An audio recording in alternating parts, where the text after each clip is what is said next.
Have you ever looked at the world and felt like something was missing? Like what you see isn't the full picture, just a projection, a mask? What if I told you there's an eye inside you? Not the ones on your face, not even the one guided by your thoughts, but an ancient eye, one that doesn't just see what's in front of you, it sees what's beneath everything. This is the third eye. It's not fantasy. It's not some mystical gimmick.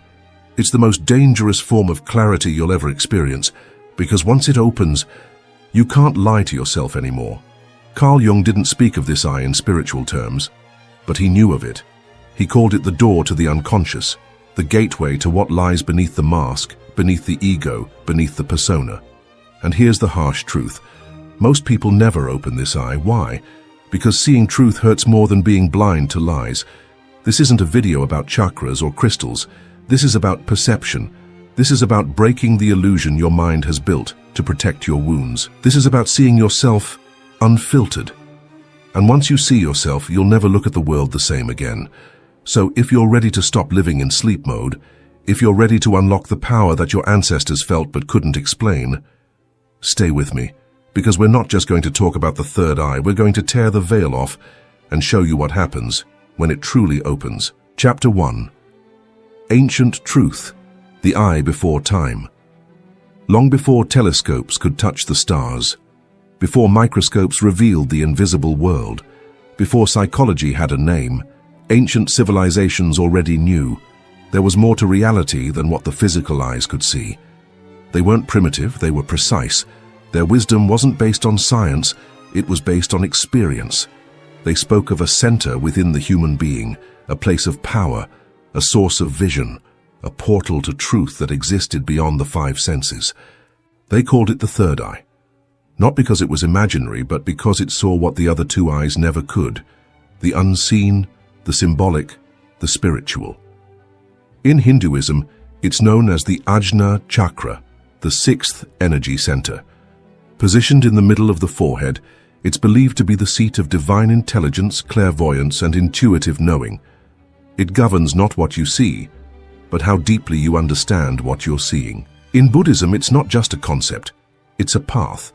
It's the journey inward, the practice of detaching from illusion, from ego, from the cravings of the world. This eye leads to nirvana, a state of inner peace, free from illusion and suffering. In ancient Egypt, it took form as the Eye of Horus, a powerful symbol carved into stone and myth. It represented protection, spiritual insight, and wholeness. It wasn't just an artistic mark, it was a reminder that divine sight was the ultimate power. And yet, despite geography, language, and belief, all these traditions echoed one timeless truth. This eye doesn't open with sight. It opens with awakening, not with effort, but with inner alignment, not with force, but with presence, not with seeing more of the world, but with finally seeing yourself. Carl Jung, one of the greatest minds of the modern world, a psychologist, a mystic, a visionary, understood what the ancients knew. He said, "Your vision will become clear only when you can look into your own heart. Because the third eye isn't found in your skull, it's unlocked in your soul. It's not about fantasy, it's about perception. It's not about becoming magical, it's about becoming honest. And honesty begins within." That's where the third eye truly lives, not in the cosmos, not in sacred temples, but right behind your ego and before your truth. Welcome to the beginning, not of seeing more, but of seeing deeper. Chapter 2. The Science of Spiritual Vision, the Pineal Portal. Let's go deeper, not into mythology, but into biology. Because the third eye isn't just symbolic, it's physiological, it's real. Hidden deep in the center of your brain, nestled between the two hemispheres, lies a mysterious pine-cone-shaped gland. Tiny in size, but monumental in power.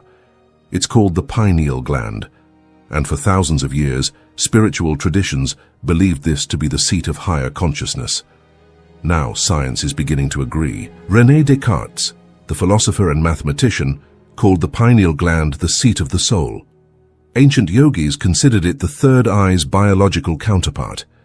and modern neuroscientists now confirm that it's one of the most unique, powerful organs in the human body. Why? Because the pineal gland does more than regulate melatonin, the hormone responsible for your sleep-wake cycle. It's sensitive to light, even though it's buried deep within your brain. And some researchers believe it may be capable of producing a powerful compound called DMT, the spirit molecule.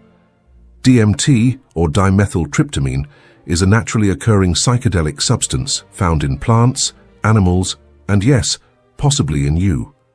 It's been linked to vivid dreams, near-death experiences, mystical visions, out-of-body journeys. When released in trace amounts, DMT may be responsible for spontaneous moments of clarity, synchronicity, or downloads of sudden inner knowing. But when activated intentionally, through meditation, breathwork, chanting, or even moments of deep trauma, the pineal gland becomes a portal, not to hallucination, but to higher perception. Carl Jung never spoke of DMT, but he understood the realms it accessed. He spoke of the collective unconscious, a deep, infinite dimension of the psyche where symbols, archetypes, and divine truths live. It's where your soul goes when your ego finally shuts up. He believed the unconscious was not just repressed memory, but a cosmic mirror containing everything the human soul has ever known, or ever will know. And guess what?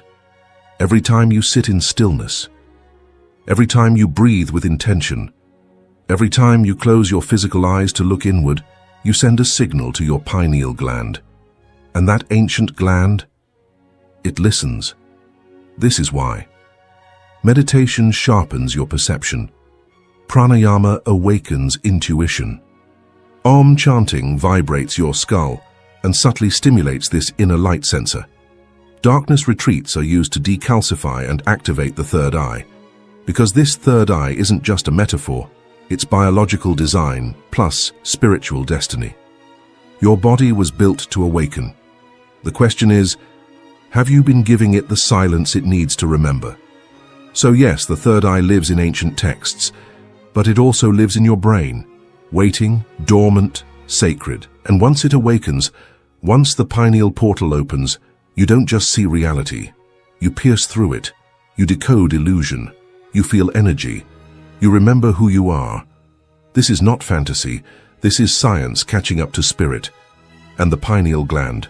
It's the bridge between both. Chapter 3. When the third eye opens, what actually happens? This is the moment where everything changes, not on the outside, but deep within. Because when your third eye opens, it doesn't make you special, it makes you honest. You begin to feel energies before a single word is spoken. It's like your intuition got a microphone.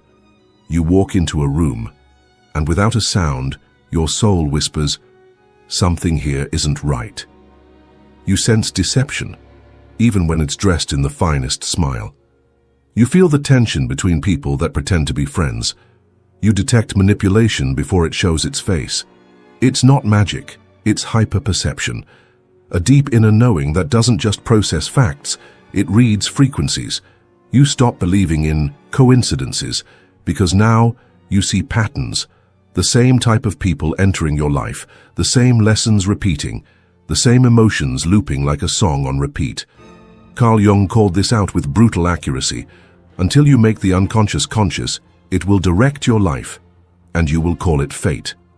Let that sink in. The fights you keep having, the heartbreaks you keep repeating, the jobs you sabotage, and the friendships that drain you, they're not just happening to you, they're echoes from your unconscious self, trying to get your attention. When the third eye opens, it's not all peace and visions. It's painful, it's disorienting, because suddenly you're seeing the raw, unfiltered truth of your own life. And it doesn't always look pretty, but guess what? That's power. Because only when you see the truth can you change the path. Opening the third eye is the most revolutionary act of self-liberation.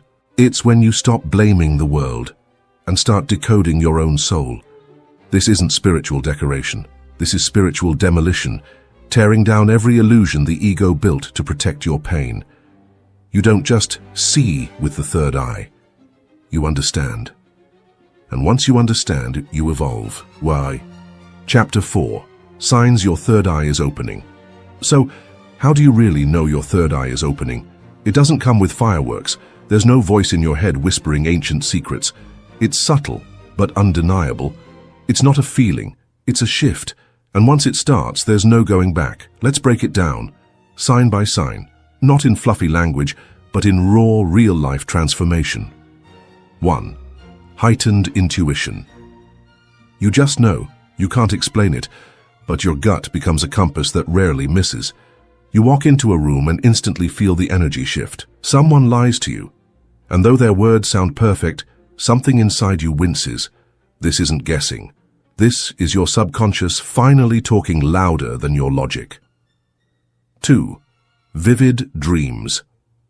Symbols. Your dream world becomes a second life. You wake up remembering colors, faces, symbols. Sometimes they're beautiful, sometimes disturbing, but always meaningful. Why? Because your unconscious, as Jung said, speaks in symbols. And when your third eye opens, your night becomes a classroom. 3. Emotional detachment. You stop getting triggered by nonsense. Suddenly, that person who used to push your buttons just looks small. You don't respond with rage anymore. You respond with awareness, not because you've become cold, but because you've become clear. You no longer personalize projections, you see through them. 4. Energy sensitivity. Some places make your chest tighten. Some people drain your soul, even without saying a word. Others lift you up with just their presence. Your body becomes an instrument, tuned into subtle frequencies, and you start honoring what your energy is telling you, not what the world tries to convince you. 5. Solitude feels like home. You stop fearing being alone. In fact, you crave it, not because you're broken, but because silence has become your greatest teacher. You start enjoying your own company in ways you never thought possible. The world gets louder, but you go deeper. But here's the hard truth. It's not comfortable, it's not soft or cozy. When the third eye opens, it doesn't show you beauty first. It shows you truth. And truth, it burns. It burns away illusions. It exposes fake friends. It confronts you with your own shadow, the parts of yourself you denied for years. It's not some aesthetic, spiritual awakening. It's spiritual surgery. It cuts through ego, delusion, victimhood, and false identity to reveal the real you. And yes, it hurts, but it's also liberating, because once you see clearly, you don't beg anymore, you don't chase anymore, you don't shrink anymore, you don't react, you respond, you don't follow, you lead, you don't question your worth, because now you know who you are. The third eye doesn't give you superpowers, it gives you sacred vision. And that's more powerful than any illusion this world has to offer. Chapter 5. The Dark Side. Why most fear the third eye. Let's drop the sugarcoating. The truth is, most people don't want their third eye to open. They say they do. They say they want to awaken, to see the truth, to evolve spiritually. But when that eye begins to flicker open, when it starts showing them the real world, the real them, they panic. Why? Because the third eye doesn't just give you vision, it strips away illusion. And once that happens, you can't unsee the masks people wear. You can't laugh at jokes that hide jealousy. You can't nod to relationships built on manipulation. You can't ignore the emotional games that once kept you addicted. You can't lie to yourself just to keep the peace. You become unreachable by shallow distractions, because now your soul is listening, and it won't settle for surface-level nonsense anymore. But here's the dark truth. That kind of clarity is terrifying. Carl Jung, the godfather of modern shadow work, said it best. People will do anything, no matter how absurd, to avoid facing their own soul. And that's exactly why most people never make it. They meditate for peace, but when pain shows up instead, they quit. They ask for vision, but when that vision reveals their own wounds, their own patterns, their own shadow, they run. Why? Because the third eye doesn't care about your comfort. It's not here to soothe your ego. It's here to shatter it. It forces you to face the trauma you buried, the lies you tell yourself, the roles you play to feel loved, the fears that secretly control your choices. The version of you that you outgrew years ago but still cling to. It's not cool. It's confrontational. It's not fun. It's surgical. But those who stay, those who breathe through the panic, those who face their own soul without flinching, they evolve. They become warriors of awareness. They stop seeking approval and start walking with purpose. They no longer beg to be chosen. They choose themselves. They aren't perfect, but they're awake. And in a world hypnotized by illusion, an awakened soul is the rarest force of all. Chapter 6. How to Activate the Third Eye, Jungian Approach. Let's clear up the biggest misconception right now. You don't need drugs to awaken. You don't need ayahuasca in the jungle. You don't need to escape your life and chase enlightenment halfway across the world. You need discipline. You need self-awareness. You need courage to sit with yourself long enough that truth becomes louder than fear. Carl Jung never drank a spirit brew, but he still journeyed deeper into the soul than most ever dare to. Here's how to activate your third eye using a pure, grounded, Jungian-inspired approach. 1. Silent meditation. 10 minutes a day. This isn't about emptying your mind. It's about watching it. Every thought, every emotion. Let them rise, let them pass. Become the observer, not the reactor. This practice trains your awareness to rise above the ego's noise, and over time you begin to see without distortion. 2. Shadow journaling. What triggers you? What do you avoid? What makes you irrationally angry, insecure, jealous, or afraid? Write it down, not to shame yourself, but to integrate it. Jung called this shadow work, confronting the parts of ourselves we've denied or buried. And until you do that, your third eye will remain fogged by the lies you tell yourself. 3. Pranayama, conscious breathing. Try alternate nostril breathing. Inhale left, exhale right, then switch.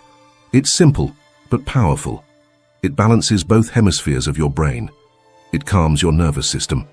And most importantly, it stimulates your pineal gland, the biological seat of your third eye. This is where science and spirituality meet. 4. Om chanting. You're not just making a sound, you're activating a frequency. The vibration of OM resonates at the same frequency as the third eye chakra. Chant it slowly. Feel the vibration echo through your forehead into the center of your brain. But here's the hardest part, and the most important: face yourself. Not the version you post online, not the one you perform to be liked, but the real you. Face your guilt. Face your trauma. Face the patterns you inherited and the ones you created. Face the truth, no matter how uncomfortable. Because, as Jung said, who looks outside dreams. Who looks inside awakens. This is not a to-do list. This is a path, not a path to magic powers, but to inner liberation. The third eye isn't for the curious. It's for the committed. And if you walk this path fully, you won't just open your third eye, you'll open your entire life. Chapter 7. The Superpowers of an Open Third Eye. There comes a moment on this path, not loud, not dramatic, but quietly undeniable, where you realize you've changed, not just in how you think, but in how you exist. Because once your third eye opens and stays open, you don't move through life like everyone else anymore. You stop chasing validation. Why? Because you no longer need the world to clap for a version of you that isn't real. You begin to emit something deeper: presence. And presence is louder than performance. People feel you before you speak. You walk into a room and something shifts, not because you're trying this, but because you're aligned. You don't argue your truth, you embody it. There's no more need to explain your worth, justify your decisions, or prove your value. You simply live it. And in a world full of noise, your silence becomes powerful. You become magnetic. People can't explain it, but they're drawn to you. Not because of how you look, but because of how you make them feel. You've cleared out your inner chaos, and now your peace becomes contagious. You don't hustle for attention. Your energy becomes an atmosphere. You begin to see patterns, not just in people, but in life itself. The same wounds repeating, the same archetypes showing up in different bodies. You start connecting dots others don't even see.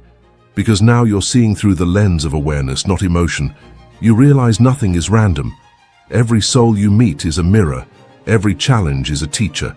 You begin to live in alignment. Decisions don't feel forced anymore. They flow. It's as if life starts working with you, not against you. Why? Because you're no longer reacting from fear.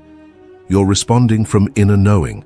You trust your intuition more than other people's opinions. You start honoring what feels right instead of what looks safe. This isn't fantasy, this isn't woo-woo, this is inner mastery.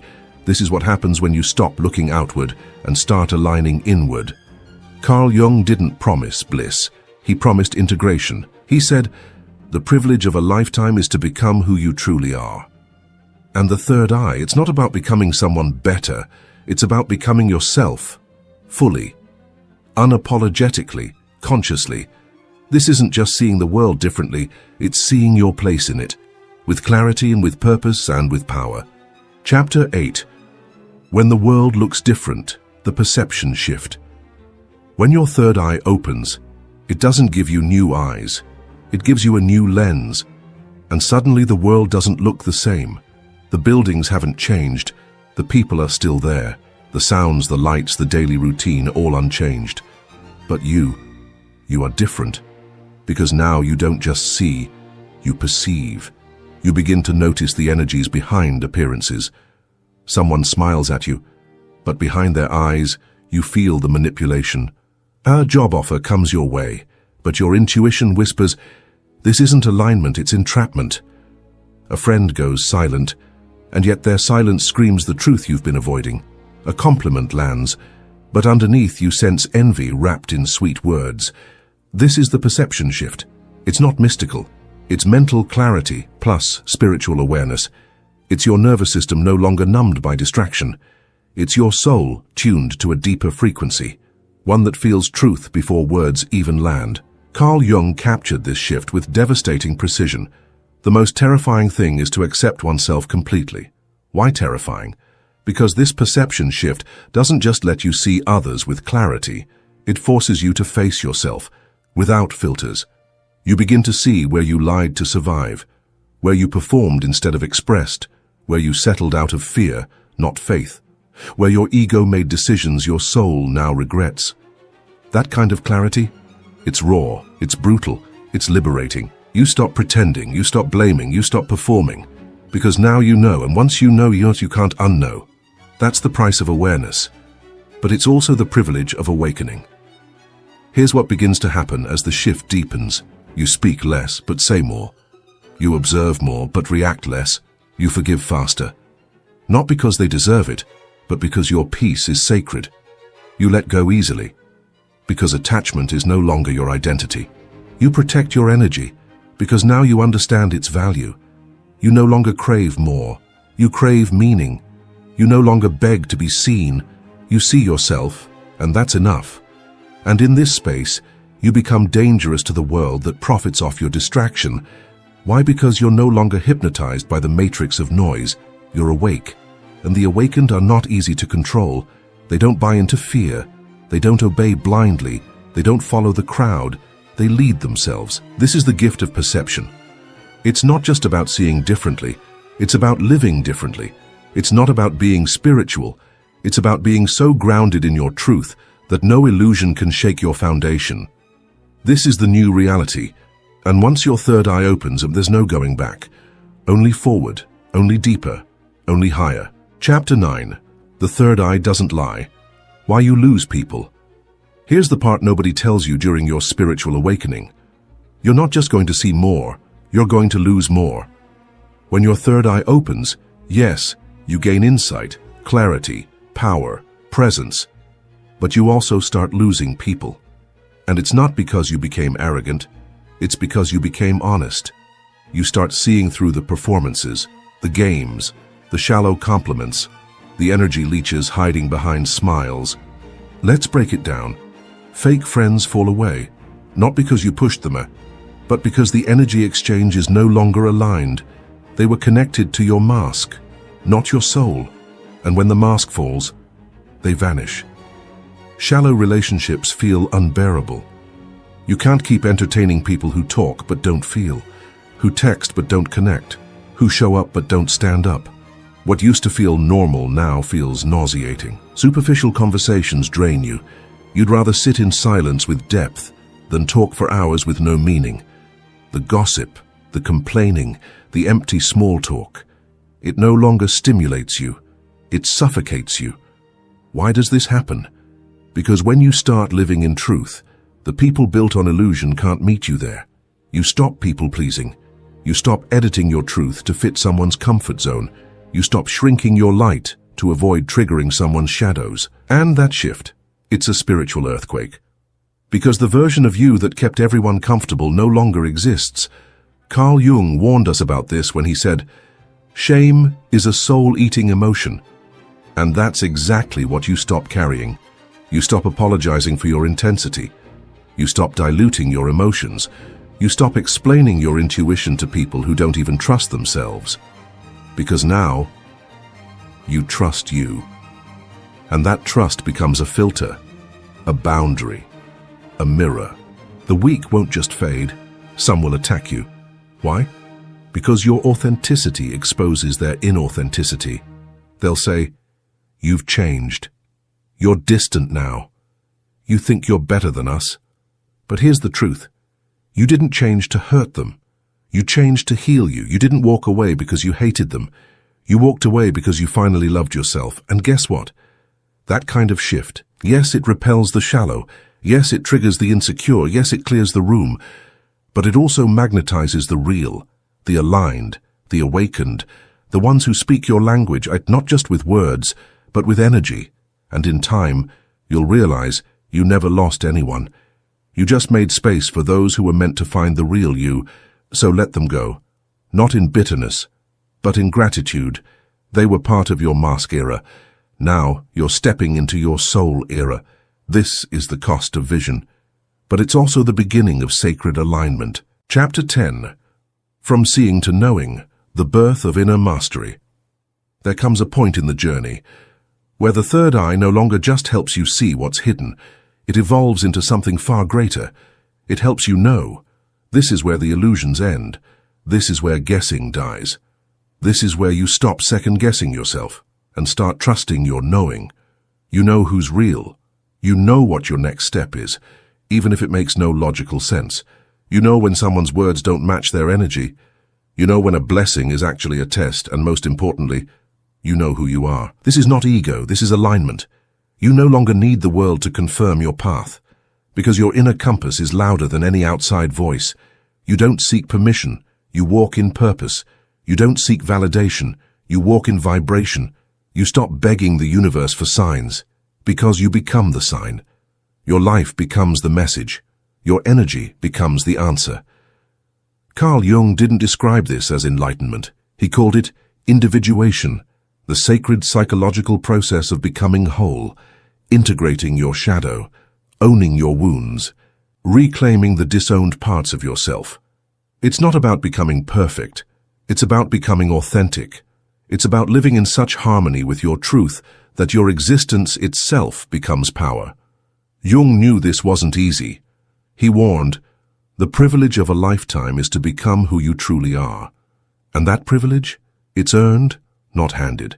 It requires shedding skins. It requires grieving versions of yourself that survived, but never thrived. It demands letting go of every identity you clung to, just to feel loved. Here's what mastery looks like. You no longer rush, because you trust divine timing. You no longer chase, because you attract by being real. You no longer react, because you've mastered the art of stillness. You no longer need approval, because your soul already approves. This is not passive spirituality. This is spiritual authority. This is what happens when the third eye isn't just open. It's anchored. It's rooted in wisdom. It's stable. It sees. It knows. You don't need to prove anything anymore. You're not in competition. You're in creation. You're not hustling. You're aligning. You're not explaining your path. You're walking it, unapologetically. That's the final shift. You don't just see truth. You embody it. You don't just understand power. You become it, silently, humbly, fully, and in that stillness, you realize you were never lost. You were never broken. You were just buried beneath noise, lies, roles, and survival patterns.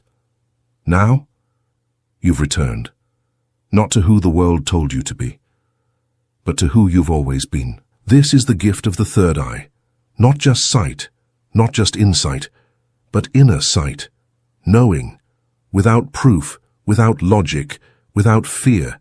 And when you live from that place, you don't just change your life, you become the light that changes others. This is the birth of inner mastery. This is the final stage of awakening, not louder, but deeper, not flashier, but truer, not more. Just you, fully seen, fully known, fully free. Chapter 11. The Death of the Old Self, Ego Collapse. Let's not romanticize awakening, because when the third eye truly opens, you don't just gain clarity, you lose identity. One thing dies, and it dies loudly. The old you, not your body, not your name, but the version of you that was built to survive in a world of masks, the version of you that was addicted to attention because silence felt like abandonment, chased validation from broken people because pain was familiar, feared rejection more than stagnation because approval felt like air, performed emotions to be accepted, hid truth to feel safe, chose comfort over courage.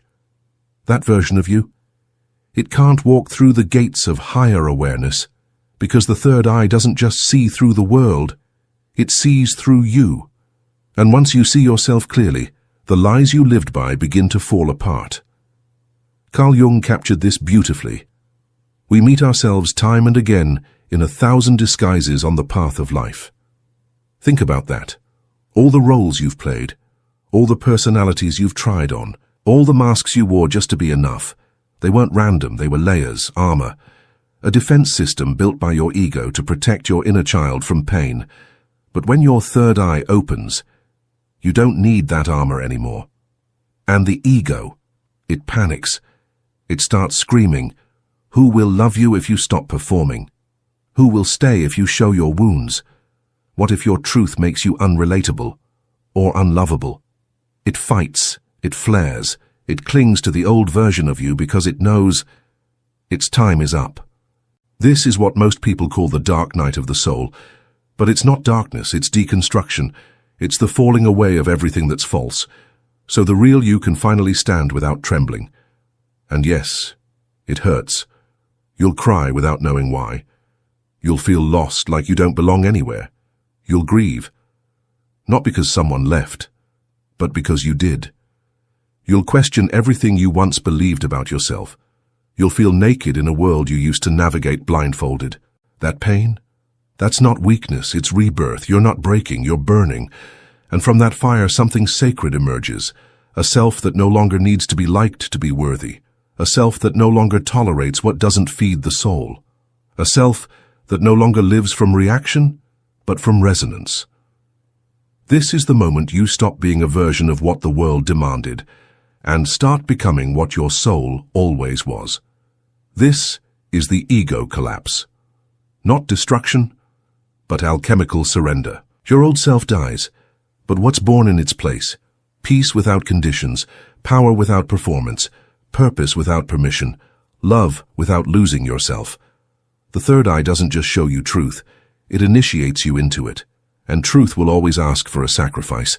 So if it hurts, good. That means the illusion is dying. That means you're waking up. And the one who wakes up can never return to sleep again. You're not crazy. You're not broken. You're not lost. You're just in the in-between. Between the death of the mask and the rebirth of the master. Chapter 12. Silence becomes louder than words. There comes a stage on the path of awakening where you no longer need to raise your voice, because your presence has become louder than your explanations. Your energy becomes your language. Your stillness becomes your authority. When your third eye is truly open, you realize something powerful, something sacred. Silence is not empty. It's alive. It speaks volumes that noise never could. You stop explaining yourself, because truth doesn't beg for understanding. You stop justifying your boundaries, because alignment doesn't require permission. You stop chasing conversations that drain your soul, because protecting your energy becomes non-negotiable. You're no longer thirsty for attention. You've tasted peace, and now anything less feels toxic. Carl Jung captured this transition with piercing elegance. Solitude is not the absence of energy, but the presence of self. Let that land, because solitude used to scare you. It felt like rejection, isolation, abandonment. But now, it feels like home. You sit in silence, and you feel more connected than ever before. You walk alone, and yet, you feel full. You stop talking just to fill the space, because now you respect the space. You become deeply selective, not from pride but from clarity. You realize not every argument deserves your wisdom. Not every room deserves your light. Not every connection deserves your time. And something incredible begins to happen.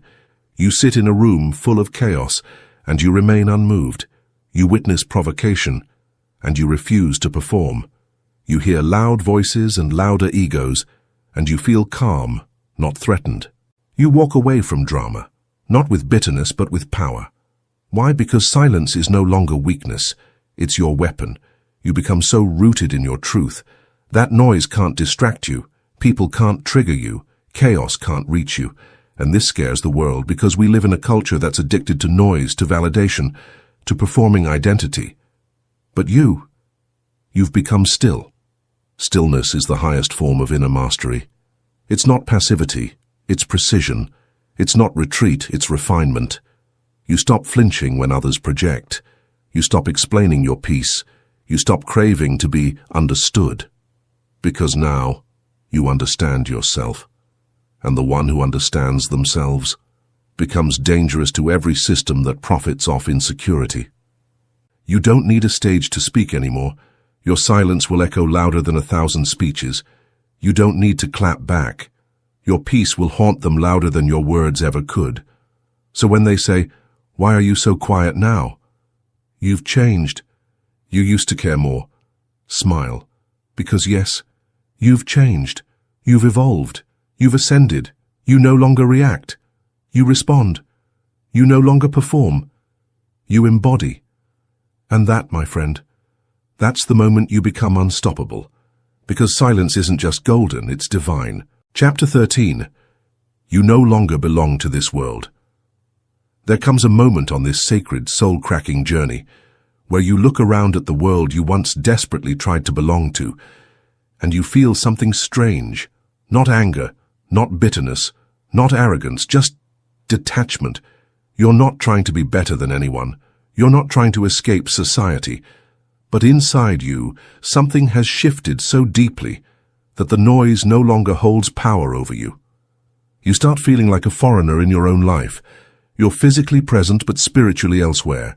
The things that once excited you now feel empty. The conversations that once fed you now feel shallow. The approval you used to chase now feels irrelevant. Material desires? They used to pull at your heart. Now they barely flicker in your soul. You used to scroll for hours, craving to be in the loop. Now you crave stillness. You used to fear being left out. Now you intentionally remove yourself from anything that feels fake, loud, or misaligned. You no longer chase drama, gossip, toxic love, or trends, because you finally recognize them for what they are. Distractions. Distractions from yourself, distractions from peace, distractions from presence. Your soul begins to crave a new kind of nourishment. Not noise, passive but silence. Not validation, but authenticity. Not attention, but alignment. Not 100 followers, but one sacred connection. Not chaos, but clarity. You find yourself saying no more often, not because you're bitter, but because your peace matters more than participation. And here's the part they don't tell you: that peace will cost you popularity. That truth will cost you comfort. That clarity will cost you companionship. Because in a world addicted to surface, depth becomes intimidating. Carl Jung said it best: the privilege of a lifetime is to become who you truly are. But he never said it was easy. Because becoming who you truly are means shedding every mask you wore to be liked. It means outgrowing the very people you once begged to stay. It means walking away from comfort and into truth. And that truth, it will make you rare. You'll be misunderstood. They'll say, "You've changed. You're distant. You think you're better now." No, you're not better. You're just clear. You're just not playing their game anymore. You're just no longer available for what drains your soul. You don't belong to the crowd anymore. You belong to yourself. And in this new world of detachment, you discover something profound. Your solitude is sacred. Your energy is currency. Your boundaries are holy. You become intimidating, not because of how loud you are, but because of how little you need from anyone. And in a world that feeds on attention-seeking, that kind of independence, it's terrifying. But it's also your superpower, because now you walk with a different rhythm. You breathe in awareness. You respond from knowing. You move from source, not survival. And those who see you, truly see you, will recognize the rare frequency you carry. Not everyone will get you, but the right ones, they'll feel you before you speak. You no longer belong to the noise. You belong to the now. You belong to the truth. You belong to the version of you that's been waiting beneath the surface your entire life. You've returned. And this world, this loud, shallow, approval-addicted world, it may never understand you again. But that's okay, because you didn't come here to fit in. You came here to wake up. And now that you have, you walk differently, not above others, just beyond the illusion. You are no longer owned by this world. You are led by something deeper. And that changes everything. Chapter 14. The world starts to mirror your inner state. Here's one of the most profound and yet most uncomfortable truths about awakening. The world around you is not reacting to you, it's reflecting you. When your third eye is truly open, you stop living in a state of unconscious reaction. You stop waking up each day thinking life is happening to you, because you finally realize life has always been happening through you. You are not just a passive observer, you are a living frequency. A walking vibration, and the world, it becomes your mirror. Not in the shallow sense of positive thinking creates positive life. No, this goes far deeper, because alignment isn't about faking good vibes. It's about embodying energetic truth. You no longer repeat forced affirmations hoping something sticks. You no longer script your goals out of desperation. You no longer manifest from scarcity.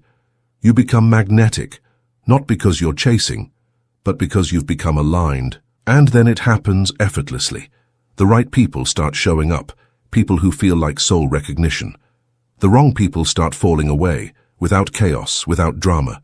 Synchronicities appear, numbers, signs, symbols, dreams, guiding you like breadcrumbs from the divine. Toxic situations dissolve, not because you fought harder, but because you no longer match their frequency. Carl Jung described this process with stunning depth. Synchronicity, a meaningful coincidence that reveals a hidden connection. And here's the hidden code behind that connection. As within or so without, your inner world writes the script, and the external world performs it. If you carry unresolved wounds, you'll attract people who trigger them. If you vibrate in victimhood, life will keep giving you circumstances to confirm it. If you walk in self-worth, opportunities, clarity, and peace become your default environment. It's not punishment. It's feedback. And that feedback, it's the fastest path to evolution. Because now when things feel chaotic, you don't blame the world. You ask yourself, what inside me is still unhealed?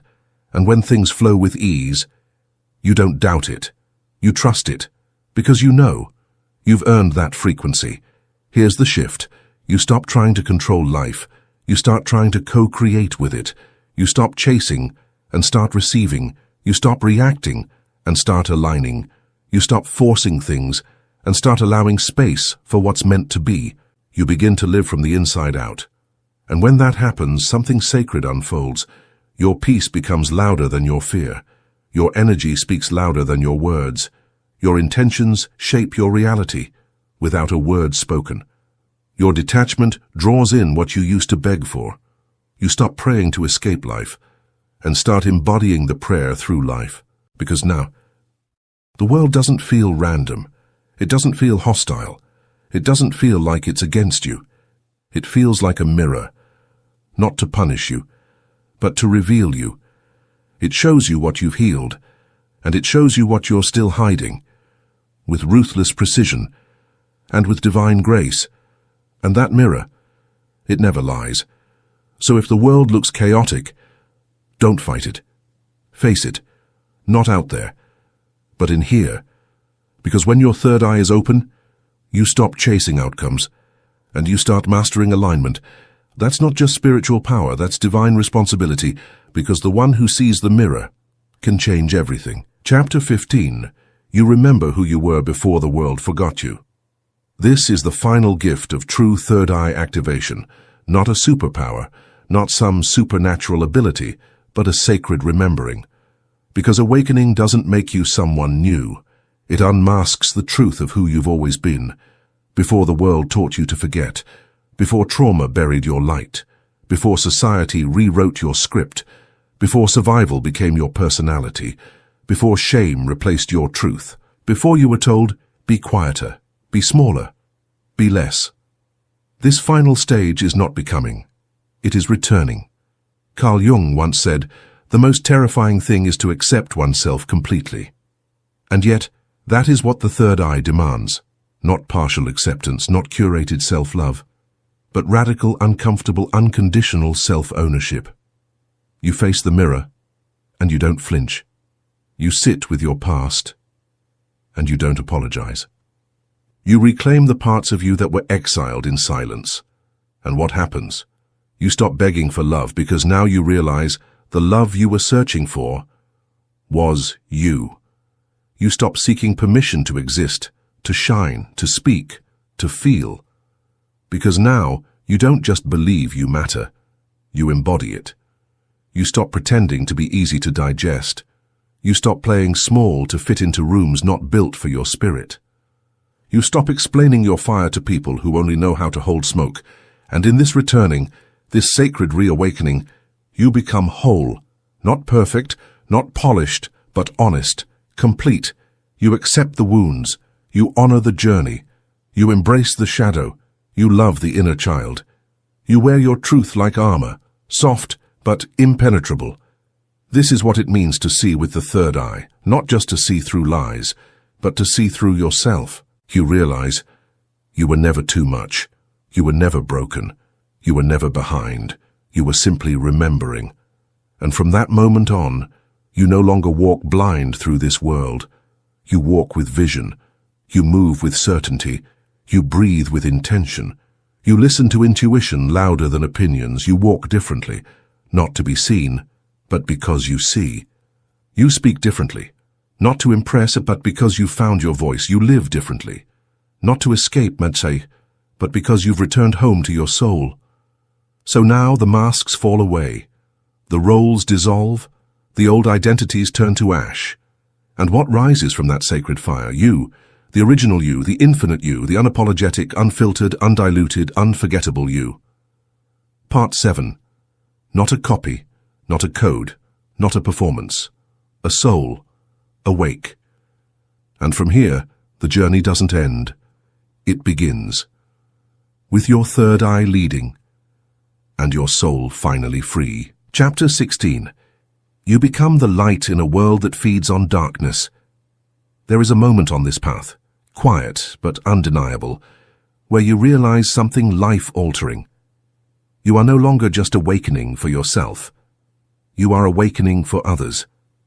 Because once your third eye fully opens, you don't just see, you shine. You become the light in a world that has forgotten its own. You begin to notice it. People look to you differently, not because you're loud, but because you're anchored.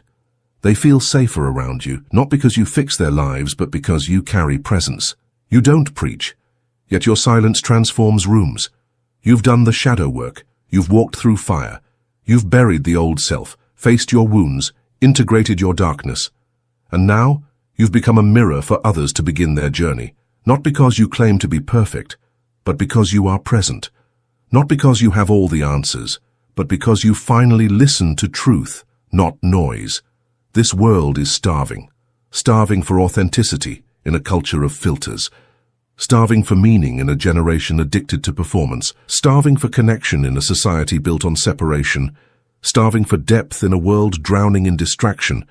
But when your third eye opens, when you live with sacred vision, you become the antidote. You no longer move from ego, you move from essence. You no longer react to chaos, you transmute it. You no longer chase impact, you embody it. And the ripple effect begins. Your light reminds others of their own. Your clarity disrupts their denial. Your energy shakes something loose in them, not with force but with frequency. But this power, it comes with a responsibility. Because once you see clearly, you cannot unsee, you cannot unfeel, you cannot unknow. You carry truth now, and truth is heavy. It isolates you, it sobers you, but it also liberates everyone you meet. Carl Jung warned us, the privilege of a lifetime is to become who you truly are. But once you've become, it's not just your privilege, it's your purpose. You are not here to fit in. You're here to wake up those who forgot they were sleeping. You are not here to entertain. You're here to expand, to anchor, to elevate. You are not here to save anyone, but your presence alone will remind others they can save themselves. This is leadership without ego, wisdom without noise, power without performance. You become the calm in the storm, the lighthouse in the fog, the mirror in the madness, the frequency in the chaos, the guide who doesn't point but embodies. You start to walk through this world not as a seeker, but as a beacon, not to be seen, but to remind others, you've had this light all along. So yes, the journey was painful, yes, it was lonely, yes, it cost you relationships, comfort, identity, even sanity at times. But now, you understand why. You were never broken. You were breaking open, you weren't losing your mind, you were losing the conditioning that kept you small. Now, you walk differently, with vision, with power, with peace, and most importantly, with responsibility. To hold this light, to be this light, to protect this light. Because in a world that feeds on darkness, a single awakened soul becomes a revolution, and that soul is you. Chapter 17. This isn't the end, it's the return of the true self. After all the chapters, all the realizations, all the mirrors shattered and rebuilt, one thing becomes clear. This journey was never about becoming more. It was about remembering who you were before the world told you to be less, because awakening isn't a destination, it's a return, a homecoming to your true self. You didn't find the third eye, you removed what blocked it.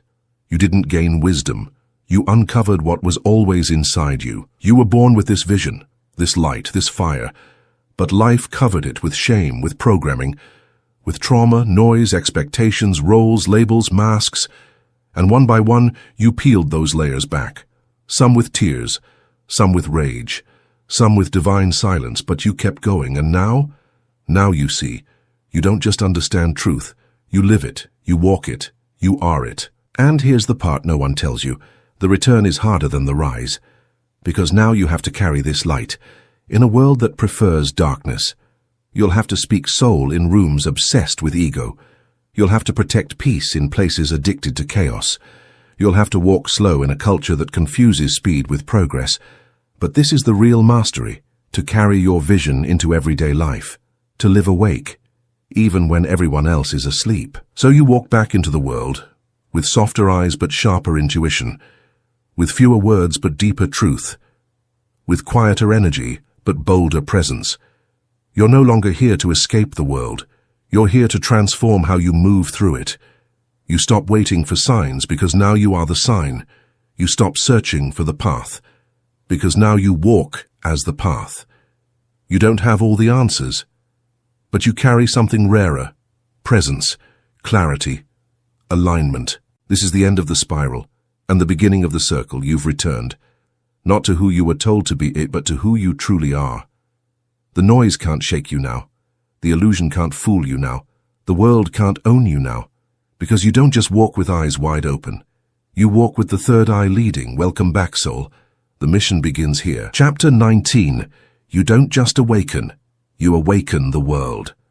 This is the final turning point, the place beyond awakening, beyond knowledge, beyond even mastery. Because now, you don't just walk with truth. You carry a torch, a light that doesn't flicker in the wind, a frequency that doesn't lower to be accepted, a soul that doesn't shrink in a room that can't hold its depth. You've done what few dare to do. You've seen through illusion. You've died to the false self. You've stood in the fire and let it refine you, but now you carry truth in every breath. This is no longer about you. It's about your legacy. Not the kind written in books, the kind etched in souls. Because every person you meet, every room you enter, every word you speak, becomes a seed of remembrance, a seed of expansion, a seed of awakening. The third eye was never just about perception. It was about activation. It activated your memory. It activated your mission. And now, it activates others. You see, when you live in truth, you give others permission to break free. When you walk in alignment, you become evidence that peace is possible. When you speak from soul, you don't just make noise. You change timelines. You become the proof that awakening is not only real, it's necessary. Carl Jung's work didn't end in academia. It rippled through culture, through healing, through the very fabric of spiritual awakening. And now, so will yours. You will awaken others without even trying. Not because you know more, but because your frequency says, come home. It's safe now. So what happens now? Now you become the one you once searched for. Now you become the presence you once begged to feel. Now you become the mirror you once needed when you were lost. You become the awakening for your family, your circle, your community, the world. And when enough souls like you awaken, the world begins to remember itself. You don't just carry light, you ignite it. You don't just heal your past, you shift the future. You don't just wake up, you awaken the world. And that is the highest form of vision. This is what the third eye was always preparing you for. Chapter 20. The third eye never closes again. Living in permanent awareness. Here it is. The final evolution. You've walked the fire. You've seen the illusions. You've buried your old self. You've awakened your soul. But now, you arrive at permanence. Because once the third eye opens fully, it never closes again. Not because you're always spiritual, not because you meditate 24/7, but because your awareness becomes your baseline. You no longer return to your truth. You live from it. This is the final stage, the quiet mastery, the sacred normalcy of living with soul sight, all the time. You're no longer triggered by old patterns because you see through them. You're no longer fooled by appearances because you sense intention. You're no longer addicted to highs because you reside in presence. You no longer need constant proof. You walk in constant alignment. This isn't about being enlightened. It's about being anchored. You don't float away. You walk grounded, centered, clear. You start living the mundane magically. A conversation becomes a mirror. A decision becomes a message. A stranger becomes a symbol. A delay becomes divine redirection. Everything starts speaking. Because now your soul is listening. Always. You don't wait for intuition to arrive. You are intuition. You don't ask for signs. You are the sign. And here's the ultimate shift. You stop accessing awareness and start embodying it. Every step becomes intentional. Every word becomes sacred. Every moment becomes home. No striving, no spiritual ego, no performative healing, just presence. You breathe, you know you are. And the third eye, it's no longer a mystical portal you try to open. It's a permanent lens through which you now live, move, and lead. This is the state Carl Jung pointed toward all along. The most terrifying thing is to accept oneself completely. And once you do, you're free. You've accepted. You've integrated. You've awakened. And now? You're awake while walking. You're alive while silent. You're clear while humble. You've become the rarest kind of human in this world. The one who sees, the one who feels, the one who remembers. And now you walk through this world, not looking for light, but being it. The third eye will never close again. Because now you live in permanent awareness. And that is what awakening was always leading you to. This is your new default. This is your eternal sight.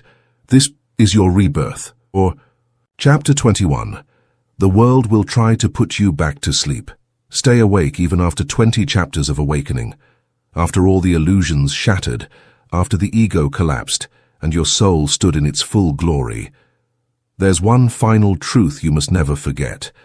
The world will try to put you back to sleep, and it won't do it with force, it will do it gently, subtly, with temptation, with comfort, with distraction dressed as safety, because the moment you awaken, you don't just become free.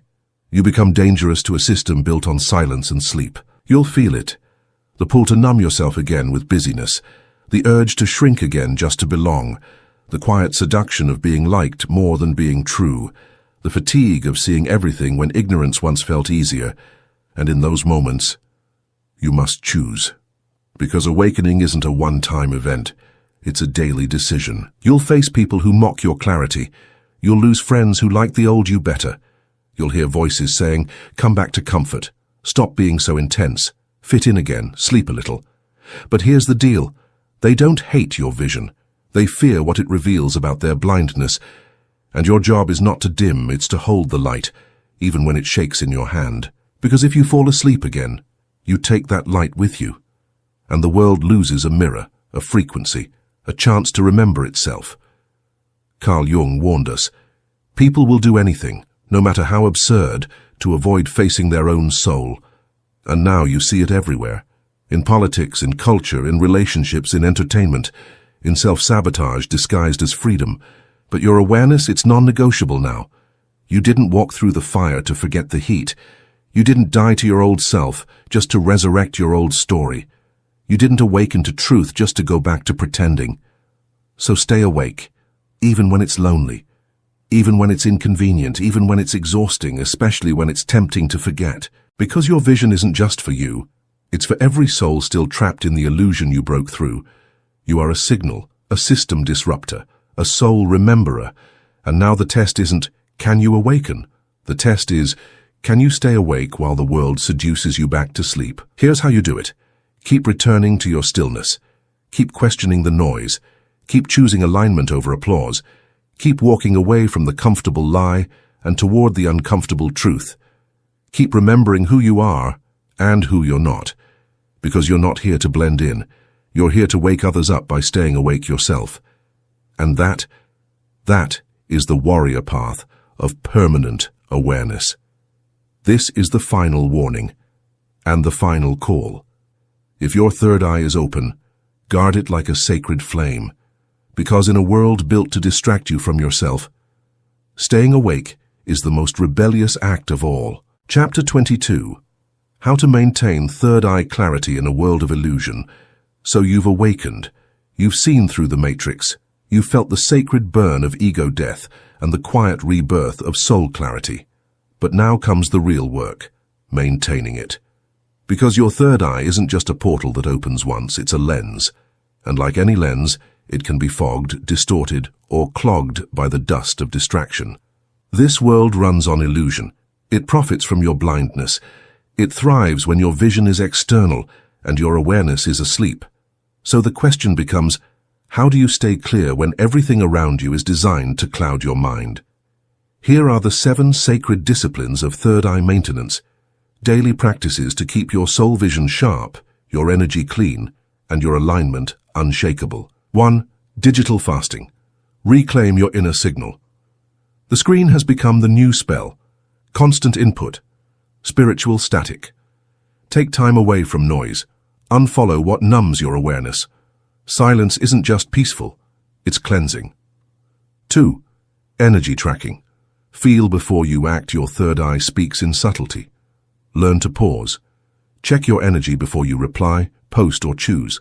Ask, is this reaction or alignment? 3. Daily stillness.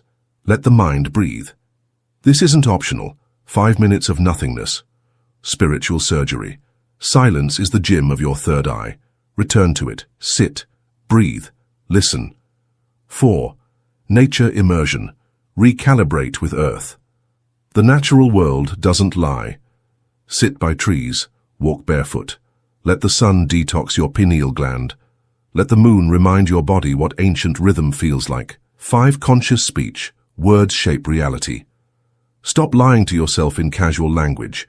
Every time you say, "I'm tired, I'm broke, I'm stuck," you're reinforcing a version of you that no longer exists. Speak as the awakened. Speak as the mirror. Speak from inner truth. 6. Food as frequency. Detox your temple. Junk food clouds your mind.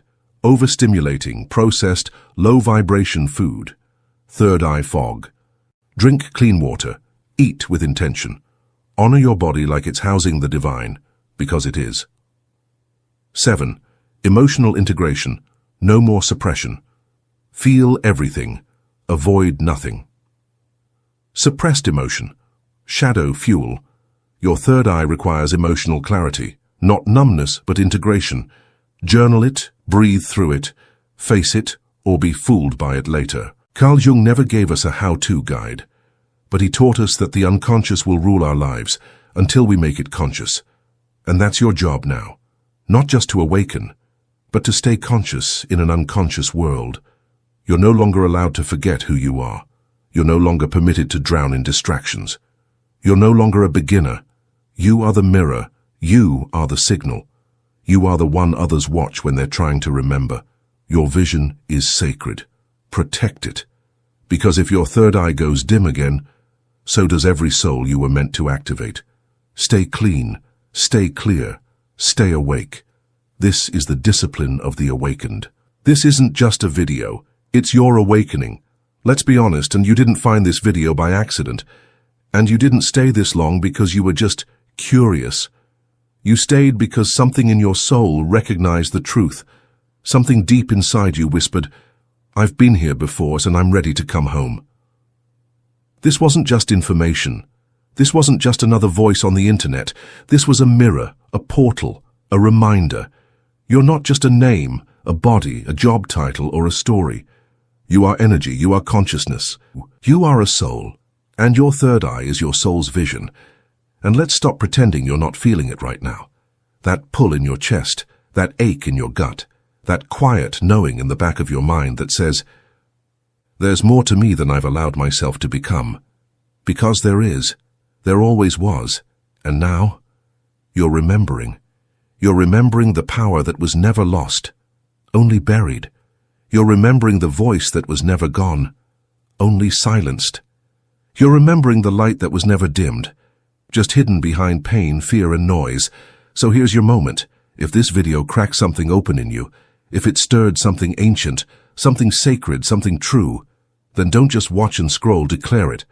Drop this in the comments right now. I choose inner truth, I awaken now. Not for likes, not for attention, but as a sacred vow between you and your soul. Because when you write it, you're not just typing words, you're anchoring a frequency. You're telling the universe, "I see now, I'm ready now, I remember now." And don't keep this to yourself. Share this video with someone who's been sleepwalking through life, someone who's been craving something real, someone whose soul is on the edge, just waiting for the right spark to wake up. Then subscribe now, not just to follow, but to remember, to reclaim, to rise, because this is not the end. This is the beginning of you. The real you, the raw you, the awakened you, the one who no longer walks through life with eyes closed, but with the third eye leading. Welcome back, we've been waiting, and now your soul walks with vision. Final conclusion, the third eye doesn't close. It transforms your life forever. So here we are. After 22 chapters of peeling back illusions, decoding inner truths, burning through ego, integrating shadows, remembering soul, we arrive not at an end, but at a threshold.